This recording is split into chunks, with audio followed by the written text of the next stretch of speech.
Welcome back to Nerd Impact's weekly Superman and Lois review. This week we're going to be talking about the episode Harvest, which is fifth, sixth, fourth, fifth. It's fifth or sixth. I don't think we hit six yet, so it must be fifth.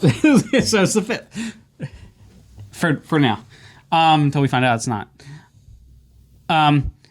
So we get. Oh, when we were doing our little review, Nick, we didn't talk about the most exciting, well, not exciting, but the most interesting reveal in this episode. Lex Luthor, in his world, is married to Lois Lane. We talked about that earlier. Right, but you don't have it in your notes. No, I don't have it in my notes. But I didn't need to put it in my notes to remember. So, so a lot happened in this episode. We see Clark geeking out quite a bit about is it called Harvest Fest? Harvest Fest. Or Harvest Day? Harvest Festival. The Harvest Festival. There you go. And Choco Bacon. And chocolate bacon. We see him get really excited, and Lois talks a little bit about how this day taught him a lot about doing things for people, because it's about bringing what you have available for those that don't have those resources. Yeah, for bringing things together for those that don't have much, and being a part of a community. Yeah. And a lot of that stuff gets lost when we have yet another ex-Kryptonite guy come back. It's actually the kid that was missing. Nick, stop playing your pen. The kid that was missing, that I can't remember the woman's name, but she came to Lois at the, I guess it's like the Smallville Gazette, the little Smallville paper, whatever that's called, looking for her son, who was working in a mining operation for Morgan Edge. Yeah. And he returns, and he now has E-Vision. Was this the same episode where we saw him return? Yes. Okay. So also, it's important to note that, at least in my opinion, it's important to note, it seems like Morgan Edge has leverage over both him, not just the boy burning down houses with heat vision, but his mom as well. Because they both didn't want to say much to Lois and Right, her. they just want them to drop the story, basically. Yeah. But, her employer was like, keep digging, keep digging, keep digging. Like, why won't you tell us what happened? But Lois was, didn't want to put them through more than they've already been through. Right. But he can't control these new abilities he has, and he burns down the building where they're initially storing all the items that were donated for the Harvest Festival. Mm-hmm. We see Jordan go on his first date at the Harvest Festival. That was cute. Was it Sarah? Sarah Lang? Sarah. Or Sarah, not Lang, but whatever Lana's husband's name is. We can just call her Sarah. Sarah Lang. Okay, yeah. Sarah Lang.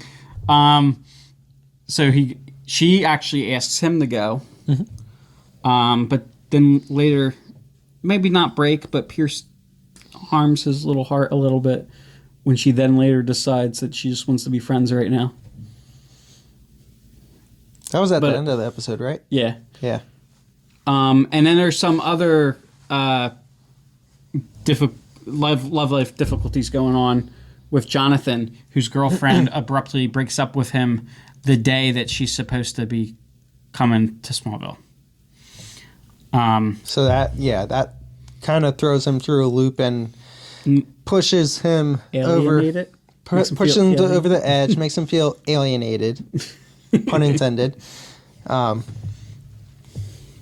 And he ends up, crashing Jordan's date, who took it really well. Yeah.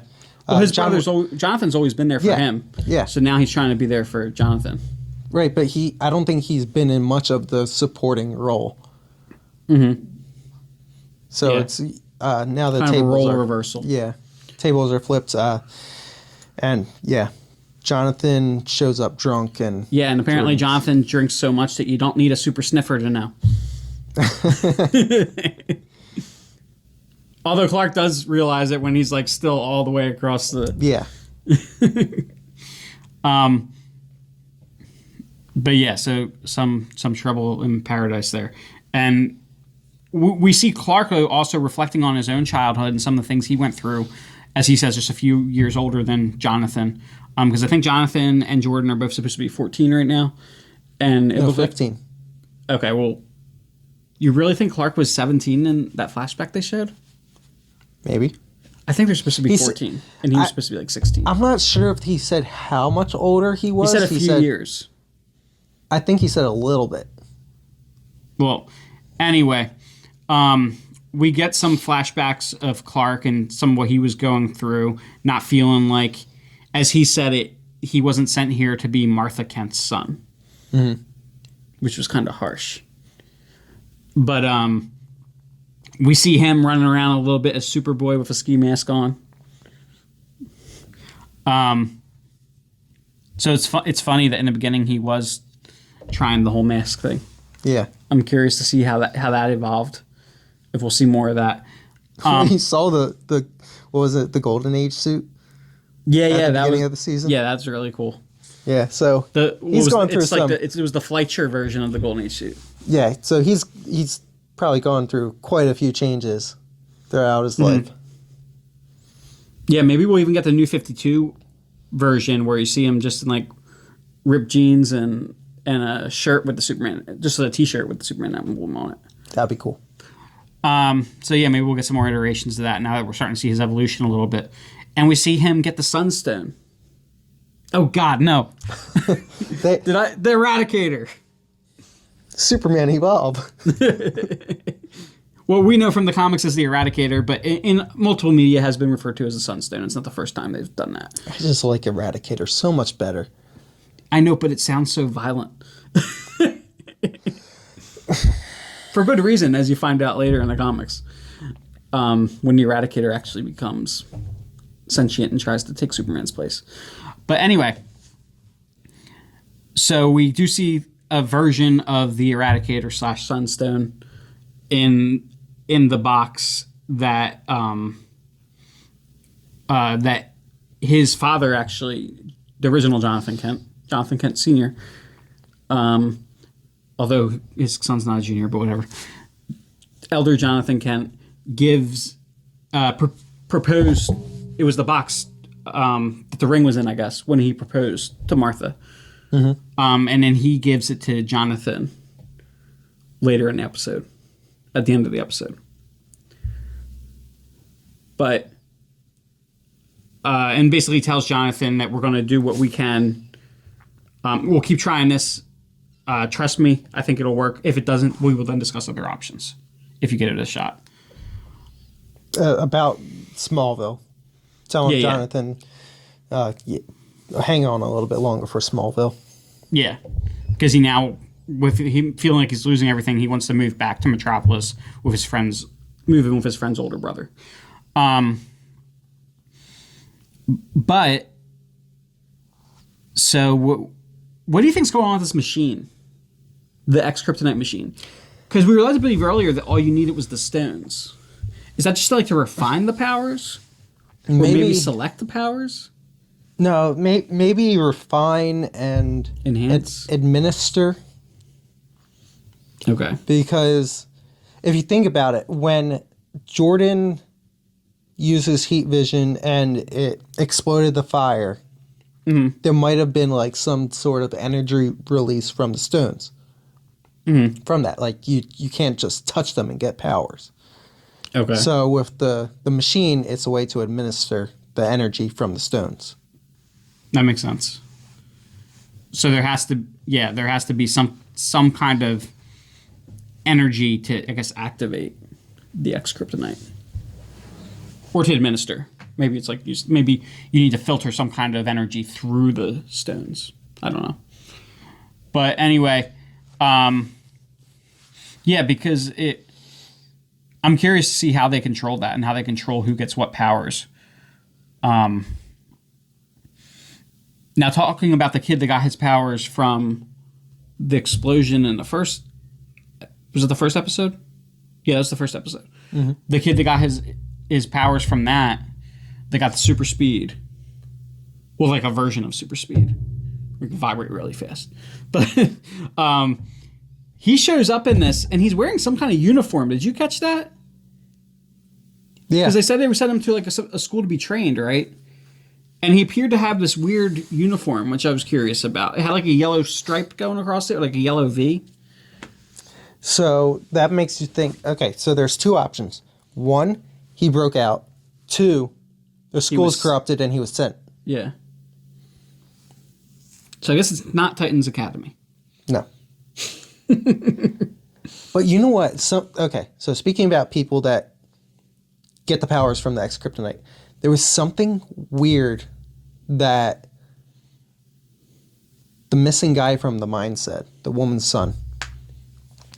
I can't remember what it was, but it sounded almost as if the spirit of a past Kryptonian was put in him.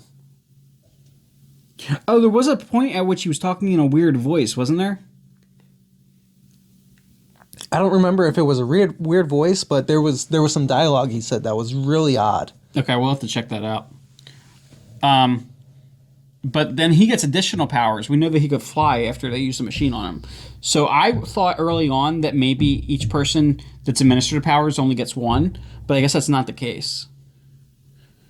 But anyway, and he ultimately is confronted by Superman, and then Lex, who they don't know is there, launches a rocket that leads to them both crashing, basically. And then the guy gets up and closes his eyes and does heat vision to like melt himself down. That was really brutal. That was kind of uncomfortable. So what do you think about my theory that eventually Lex is gonna this Lex is not a villain. This Lex He's not a villain. I think this Lex is going to end up teaming up with Superman against a greater threat. That's my theory. Yeah, this Lex obviously has good intentions. He thinks Superman is bad and he's going to be bad. So he's kind of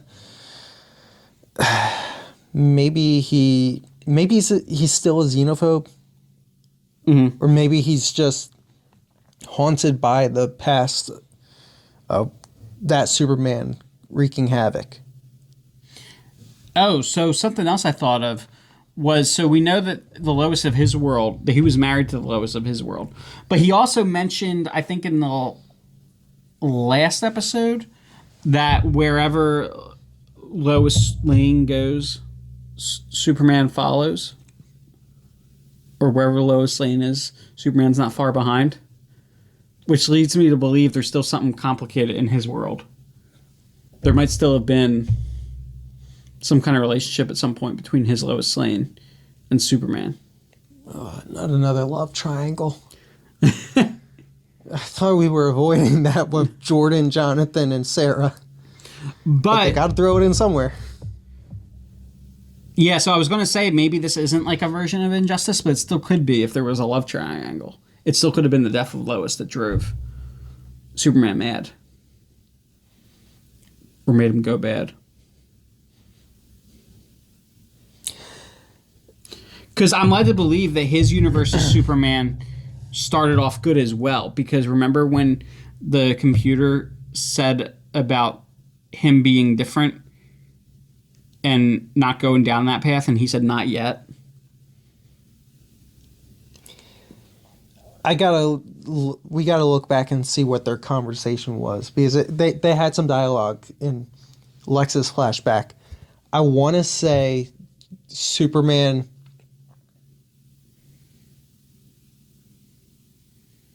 I want to say Superman was bad while they were together. Okay. So it wouldn't be her death driving him over the edge. Maybe she chose Lex, and that drove him over the edge. Wouldn't that be interesting? Okay, so I'm curious to see what the background is of this version of Lex Luthor and where that goes. But I think that's about it. Yeah. You have anything else you want to add? I really want some chocolate covered bacon now. I want to try it. So like, comment, and subscribe on Facebook and on YouTube. And until next time. Stay nerdy.